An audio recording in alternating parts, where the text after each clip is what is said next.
Hi there, and welcome to another episode of the Rabid Dog's House, where we like to discuss lost or forgotten horror gems with a little bit of bite. I'm your host, Justin, and tonight we are going to discuss 1982's Silent Rage. Directed by Michael Miller and starring Chuck Norris, Toni Kalem, Ron Silver, Stephen Keats, and Brian Libby.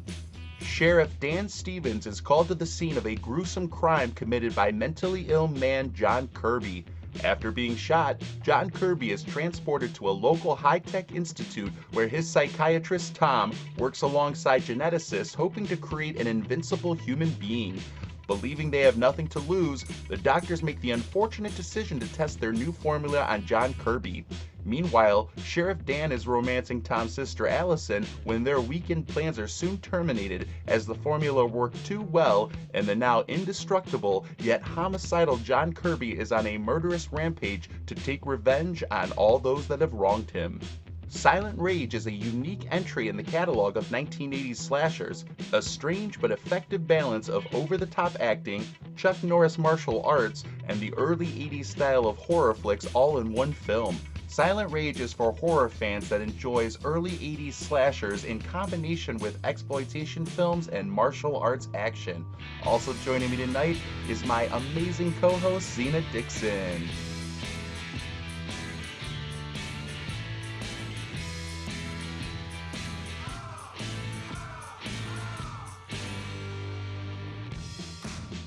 Thanks again, everybody, for joining us for another episode of the Rabid Dog's House, where we like to discuss lost or forgotten horror gems with a little bit of bite.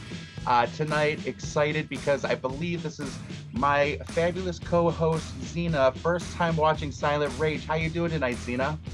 I'm good, Justin. How are you? Oh, doing very well and excited to get to hear all about what you thought about this crazy wackadoo movie that I think actually turns out to be a really good one. But there's just it's such like an uneven. It's crazy that I think this movie works because it's so uneven. It's so many different things shoved into one movie.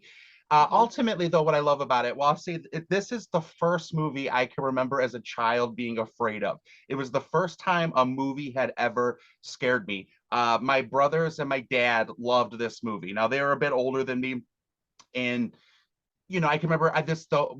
Obviously, as usual, no spoilers. We're starting off with. We'll get to spoilers. You'll know when it happens, but I'll tell you, the ending of this movie scared the heck out of me. Like, and I'll explain why when we get there. But I realized, like I've said on a few episodes, I have two older brothers, and they always like had Nightmare on Elm Street going on, Friday the 13th. Halloween was the first one that I kind of came to on my own. Like nobody else really watched for whatever reason, even though it's Halloween.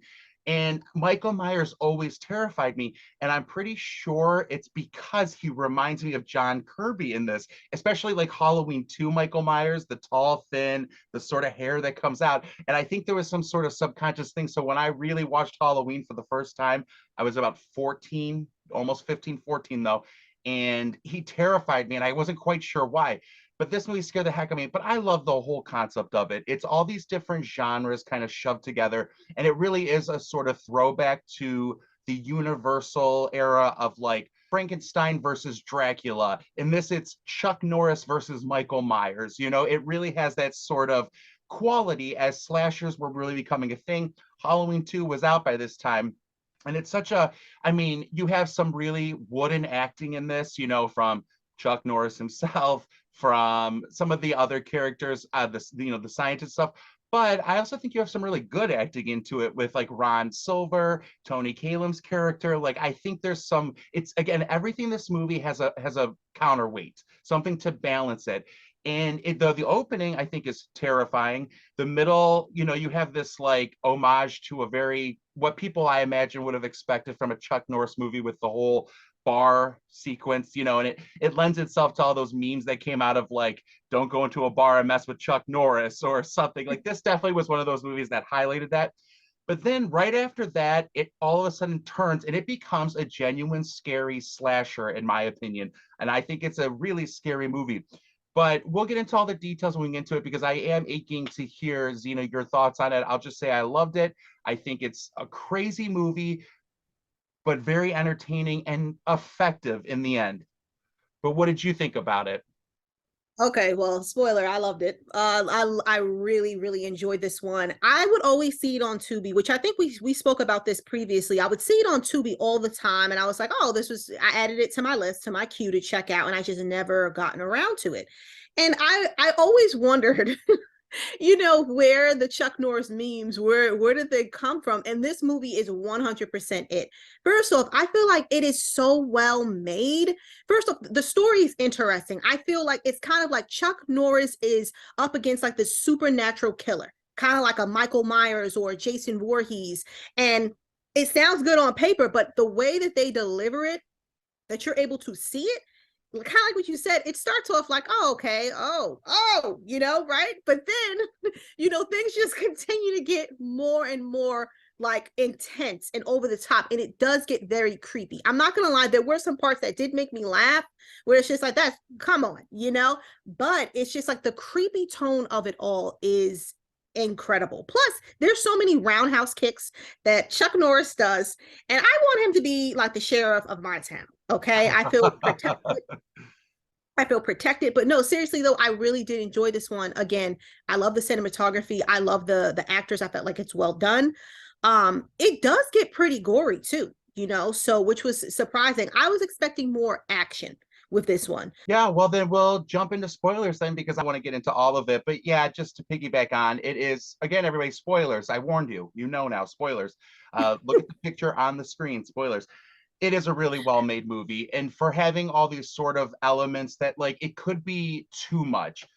We discussed before, we've talked briefly about American Horror Story, and my favorite season of American Horror Story is Asylum. But I remember the first time I watched it, I remember thinking, whoa, they're doing a lot with this season, like aliens, religion, but it was all executed in like a perfect way, and it became my favorite. And I feel like this movie, in another way, is just as well executed. They took the martial arts genre, the Chuck Norris at that time, he was Chuck Norris, like people were used to him, and they combined it with like the slasher. I love a good horror hybrid type of movie, like whether it's science fiction horror or sort of like Stephen King, the family dramas horror, like in Cujo. But like Right. also, this is, I mean, it's a rare instance of it, but action movie horror. It's not something you see quite a bit. There's a lot of action in horror movies or horrific moments in action movies, but this one really does combine those elements. Yeah, you have this great opening. And I remember as a kid watching it and being terrified, like knowing something's not right here. But just seeing the way that John Kirby kind of, you see something's wrong with this guy. And what I like about it is that even though, again, the acting sometimes is so ridiculous, but somehow authentic at the same time. Like, so the mom in that, she's in this opening, you feel her genuine terror. And I like that, like, she looked at him, there was no like doubt in her mind. She took off, and she runs Yes. upstairs, hiding in the room. Now, then you have this cut to this guy who comes up and like hits John Kirby with the chair and then is like just instantly killed. And it's almost ridiculous. But yet at the same time, even though there's like this ridiculousness going on, it's still terrifying. As she's in that room, like she's trapped, just get out that window, too late. But then again, it all comes together throughout the movie, and we'll get into the suspense and all that. But I love that, like, I love again just this teeter-totter balance when like he jumps off and you have Charlie, who is like, the first couple times when I watched this again as an adult, I remember thinking like, oh, who is this guy? I'd be so annoyed. But Charlie ends up being like this teddy bear character that you really do start to care for. But there are times where you could be so annoyed with him, like when he almost shoots Chuck Norris, and you're like, how is this guy a cop? And then you have Chuck Norris, who's all like, I think you'd make a great cop, buddy. And it's like, you're like, oh, this is sweet. They're endearing. But again, it's Chuck Norris's acting in combination. And I do think that Chuck Norris, we can make jokes, but like, I think he became a better actor. Like I remember in Sidekicks, that's actually what I think jump started us for talking about Silent Rage on our last episode, mentioning Sidekicks. And he did become like a better actor, and I've seen him do well. But again, this was just that time where I think he was more on the action side of things, not worrying too much about character development so much. but you know, I like the buddy relationship between the two. I think it was like, it was his first love scene, Chuck Norris, and I think he said it was like his last love scene, but I think it came off well. I liked the character of Toni Kalem. I like the character of Alison, and I think that because she is a really good actress, and I think she is in this, she balances again out Chuck Norris's sort of wooden, you know, stiffness. No pun intended. She balances him out though, and it works. And just, you know, what did you think about that opening though, and everything? Like, I'm curious about your thoughts about, like, as you saw these first few minutes playing out, what did you think? So kind of like what you stated, where it's just like, you know, that there's something not right with this guy. You know, it looks like he's just like renting a room, you know, at this house where this woman, she has like 3, 4 kids, and kids will be kids, you know, and he's sweaty. He looks like he's not well. And then next thing you know, he has a call. You know, good thing the mother sent the kids out. I was scared for the kids, you know. Again, spoilers, but yeah, the mother, she runs upstairs instead of running out the front door. She, you know, locks herself in a room. And I'm thinking to myself, girl, if you don't get yourself out the window, because there was Right. like kind of like a thing for her to for her to do that. To be honest with you, I'd rather take my chances and jump than to get stabbed, you know, or axed, because that's pretty much what happens to her. And it's unfortunate because, you know, she was trying to have like conversation with him, and he kind of just walked off without saying anything. So she just assumed that he was rude. Next thing you know, dude is chasing her with like an axe. It was insane, you know. So I love the ending, or the opening, I'm sorry, Yeah. because it just it had a great way of, you know, luring the viewers in more. For me, especially, you know, I mean, I was already, there was something too, just taking a step back, about like the introduction, like the credits. I'm a fan of credits, and I think I told you this before. And it's just like, you know, I kind of like the vibe of it. I had a feeling that I was gonna overall love this movie, but I love the fact that they kind of start off with a gut punch. So he not only kills one person, he kills two in the process, you know, with just like that. And then going back into going into Charlie, you know, at first, kind of like you said, Charlie annoyed me because when he almost shot him, I literally said, "How is he a cop?" Yeah, You know, seriously. if he doesn't go after him. But then, you know, also seeing Sherriff Dan, or you know, Chuck Norris's character, I just felt safe with him because he's Chuck Norris, Yeah. and him chasing after this guy. I didn't think that he was going to catch him. You know, which I kind of skipped out on reading the synopsis.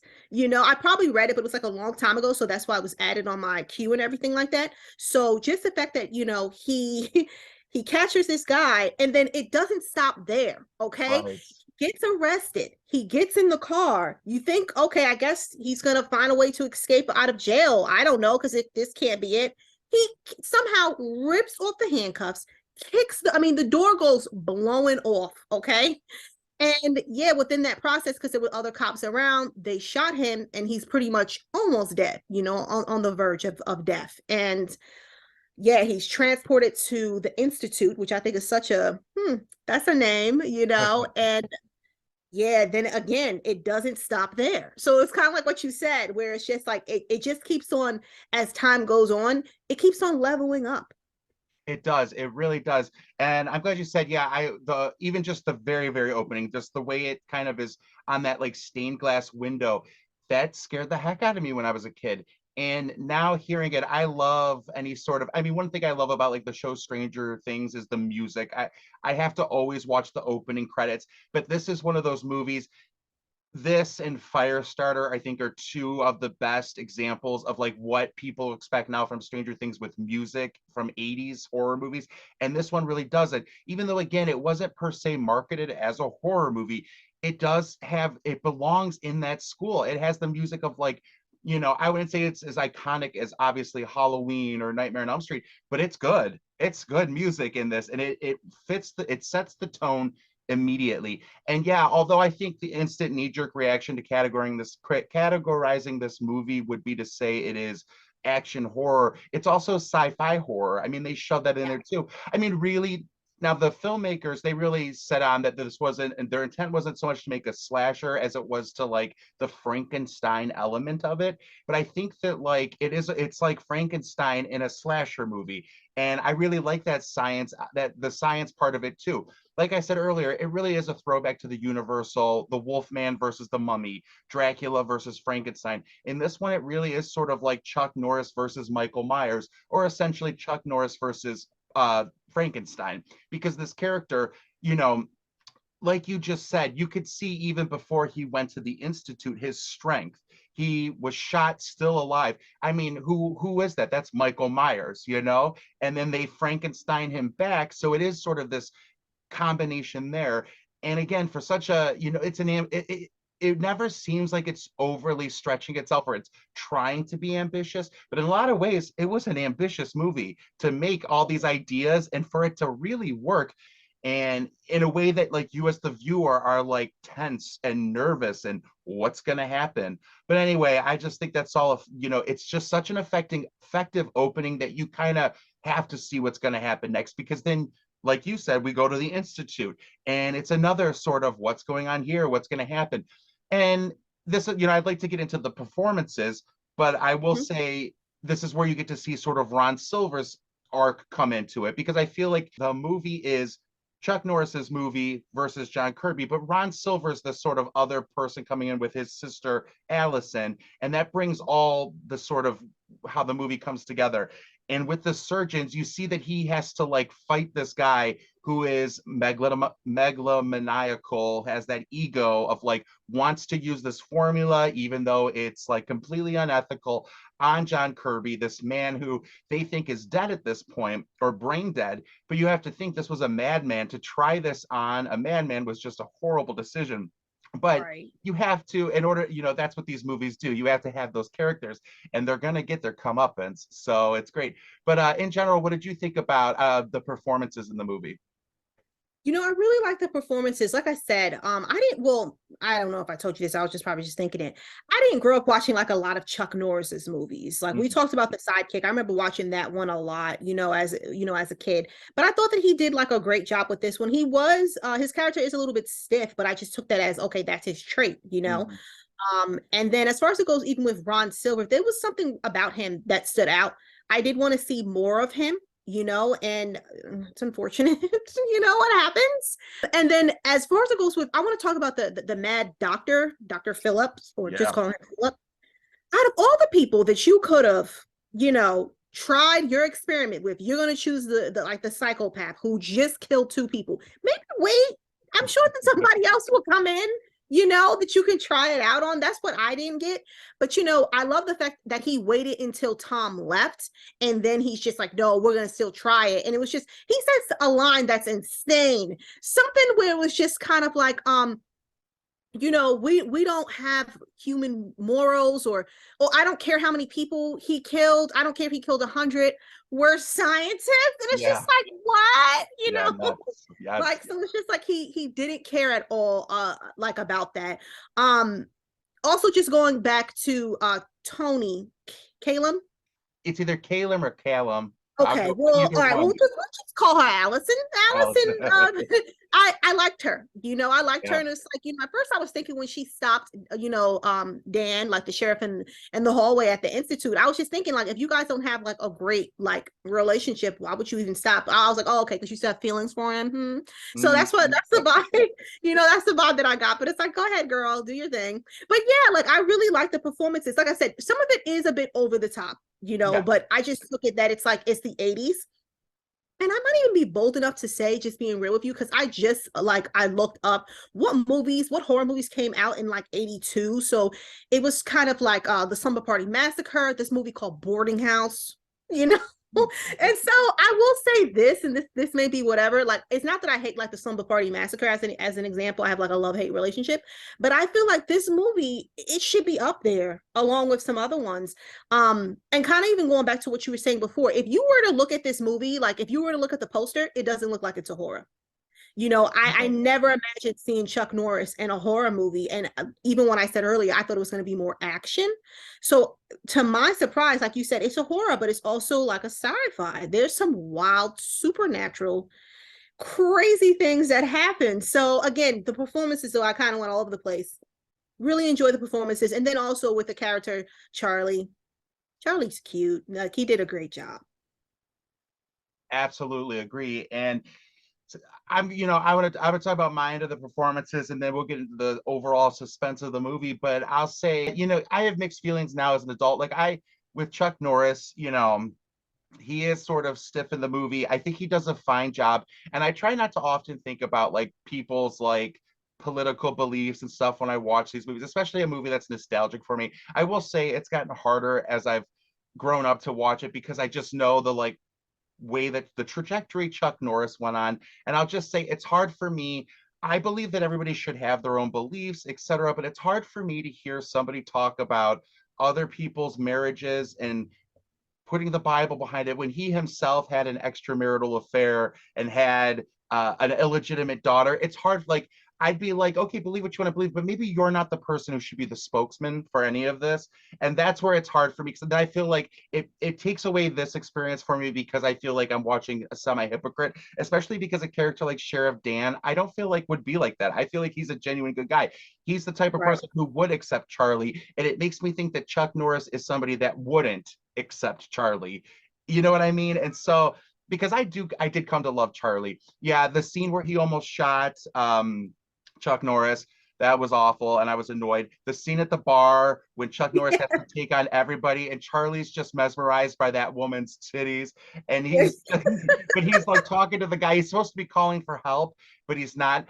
But the thing about Charlie is he has such an awesome redemption moment in this movie where he is every bit as heroic as Chuck Norris in the end. And really, the purpose of Charlie is to set up Chuck Norris to take on this entire biker bar, which he does. And it's the stuff. Now, I also didn't watch a lot of Chuck Norris movies when I was a kid, but with my dad and my brothers, there were always Bruce Lee action movies on, Rambo, something was always on. So I'm sure I saw a couple along the way. Again, this was the one that stuck out to me because as a kid, I swear this was the first movie to ever genuinely terrify me. And it's because of the ending when he pops out like, oh, we'll get into it when we get to it. But Ron Silver, I agree. I would have liked to have seen more of him too. And I liked seeing him in his little exchange with his wife. I'm blanking on her name, but I thought, did a really nice job too. She was also, again, it was always balanced out. Like Ron Silver's the good actor, she's sort of the bad actor, but they kind of bring out, they help each other kind of Yeah.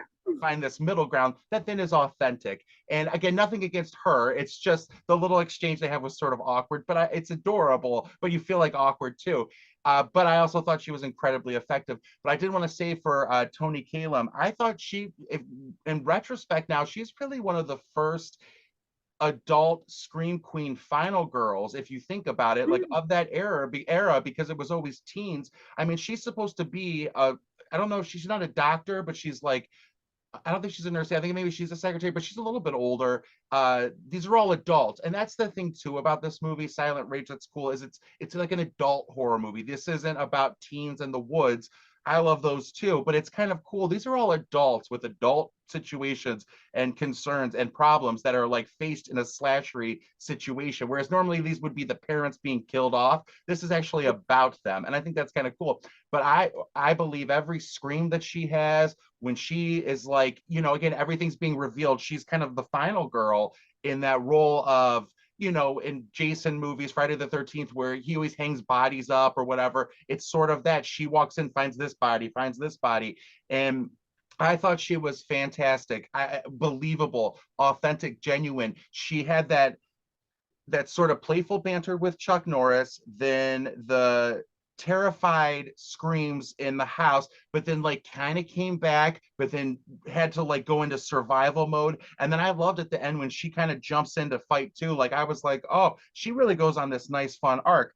But yes, Dr. Phillips, that's the lead doctor, right? Yeah, Dr. Phillips, Stephen Keats. That actor, though, I thought did a really great job. He plays it over the top. He definitely plays it as like Dr. Frankenstein with the madness and everything, but in a really great job. And he gets his comeuppance in a really effective way. Like he kind of knows he deserves it at this point. Like he's done some messed up stuff because he realizes too, once when John Kirby escapes and comes back, he knows that Ron Silver, his like colleague and wife, have been killed and it's his Yeah. fault. And he accepts like, okay, my pride, I have to fall now. And speaking of John Kirby, doesn't say a word in this entire movie that I don't think, not a word. And is incredibly effective, terrifying. He has, I know you were saying at the beginning where we were talking about the opening and when it kept going on, when Chuck Norris kind of loses him for a moment, you see Chuck Norris like walking through, and John Kirby's almost, this is before he's even like taken the medicine concoction thing. He's like a panther, like in the background, like crawling across like this feral cat, and then comes alive. But his facial expressions, I believe he was a stuntman. I don't believe he was like trying to be an actor type of thing, but he is bone chilling. I thought he was just effective because he has to do that thing that like Michael Myers has the mask on. That's John Kirby's face. And I just thought, wow, what a great performance. What a scary guy. So, but yeah, as we go into the suspense, what did you think about the suspense of the movie? I felt like, again, I was just in love with it at this point.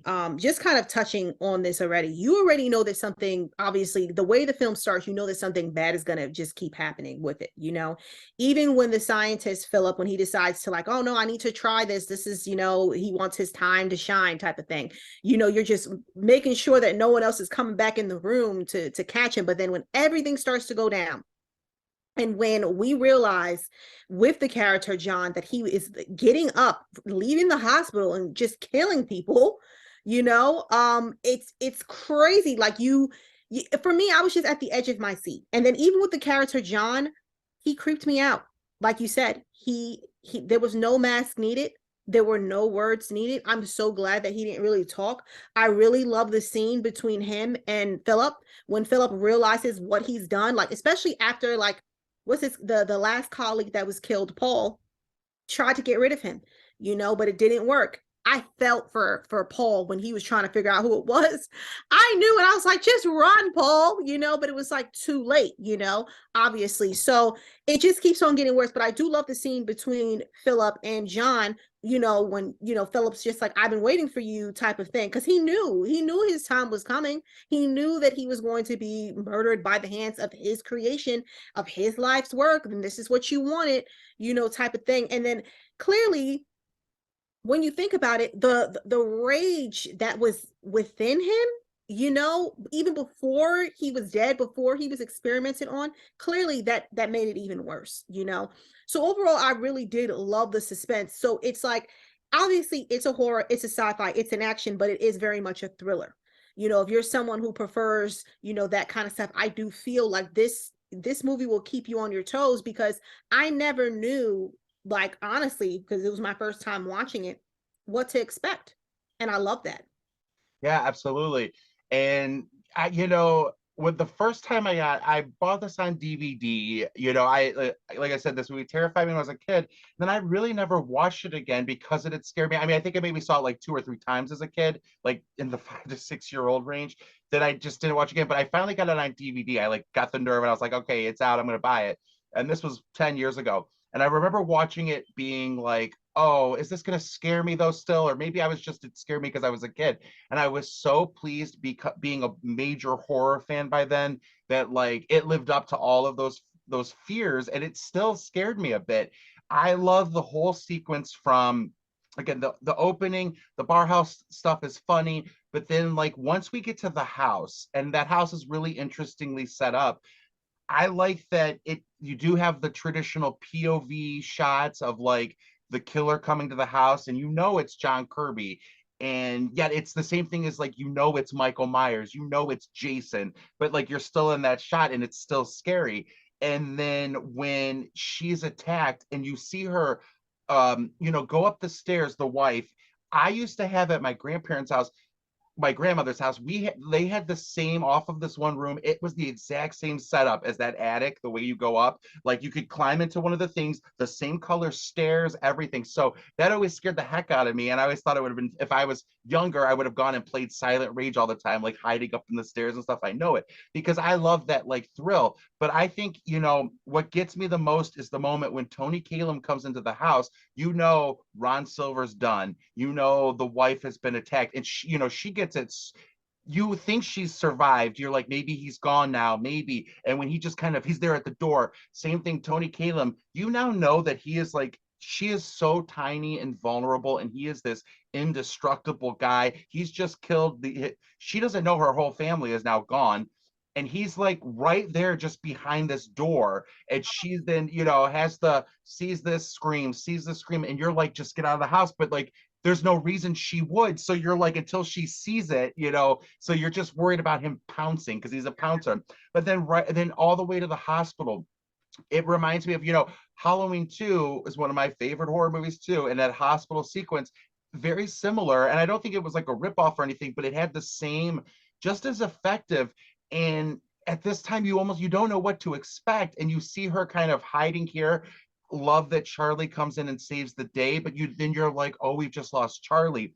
And that's what I loved about it too, is that it was ridiculous as he was. I love that he did throw himself to the wolves, throw himself to John Kirby for her to escape. And that's his dying words, is like, run, Alison, run.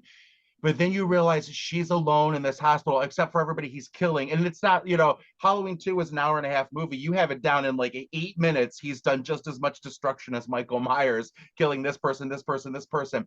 But then it leads to the ending, which I think is a solid ending. But overall, I think the suspense was, it's definitely a suspenseful movie, and maybe in some ways, because of some of the more ridiculous elements of it, it's even more effective. Because it kind of, like John Kirby pounces you from nowhere, that all of a sudden you're like, whoa, the atmosphere, the chilling night feeling, like there's a sense of foreboding that continues on and on through the hospital corridors, from the house, leading to this ending. And as we get into the ending, I think, like any other movie of that time that was the Michael Myers, etc., like, you have this relentless killer who will not stop. He's been shot out of this window, falls several stories, and God. still keeps getting up. And like, I love that they're driving away, and he jumps on the back of it, and you're like, oh, he will not stop. Or it's almost like the Terminator in some ways too, like the whole John Reese, like, he will not stop, and it's true, and it's of that time, to then lead to what the audiences are expecting from a Chuck Norris movie, this sort of one-on-one fight to the death, roundhouse kicks delivered. One of the moments, though, I always remember is when you can see that she's traumatized, Alison, and you feel for her. And at that time, you almost don't expect her to do too much. You've just almost seen so many horror movies where once the hero guy comes in. But I love that there's a moment where she's finally like, because she's clearly traumatized. She's in shock. She still just runs at John Kirby, and then she's like hanging on his back.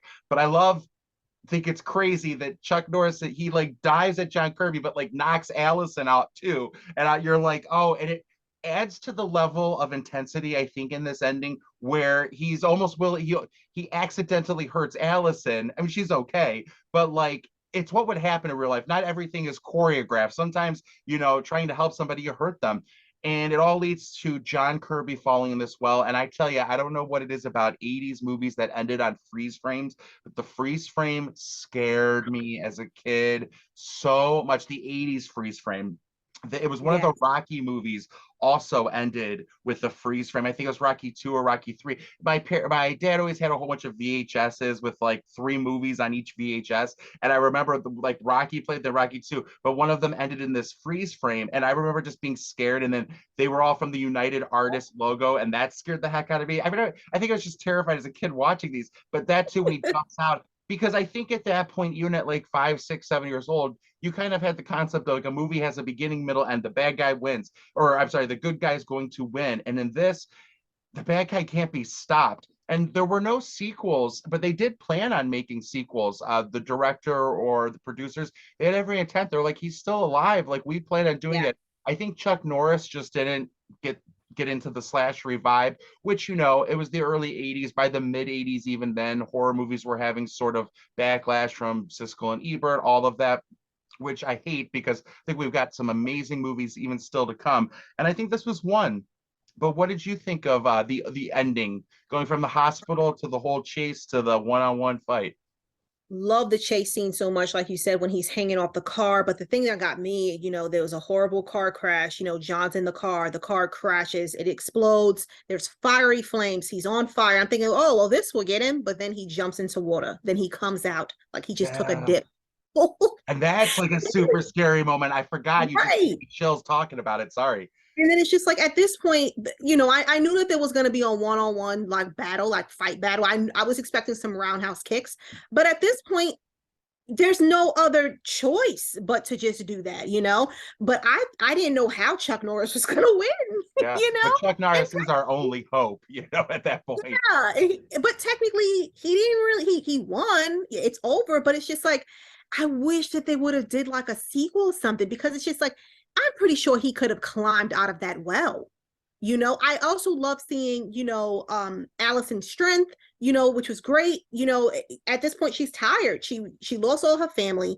All she has is Dan, and this guy is just ruining everything, and it's exhausting, and he won't stop. So at this point, she probably felt like she's gonna die anyway.